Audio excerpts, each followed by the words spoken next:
સાહેબ આ કથાને જેટલી બને એટલી માણી લેજો, કારણ કે આપણે 400 કિલોમીટર દૂર નથી જવાનું. દાદા ખુદ આપણી સામે આવ્યા છે સાહેબ. અને તમારામાં માંગવાની તેવડ હોવી જોઈએ સાહેબ. દાદા પાસે શું માંગવું, તમારામાં તેવડ હોવી જોઈએ કેટલું માંગવું. દાદા સાળંગપુર વાલે આયે,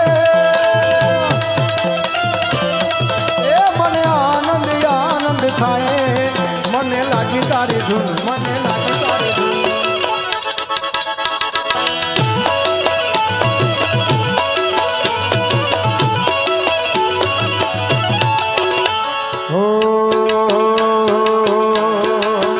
સાળંગપુર વાળો સપનું પૂરું કરશે કરશે. એટલે કહું છું, એકવાર તમે દિલથી પ્રાર્થના કરો ને સાહેબ, દાદો આવે આવે આવે ને આવે જ સાહેબ. ગાંડા હાટું આવે તો આપણા હાટું ન આવે સાહેબ, આપણા એના છોરુડા છે.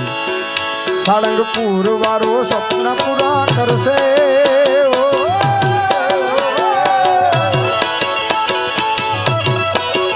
મારો દાદો તારા સપના પૂરા કરશે, તારું જગમાં મોટું નામ.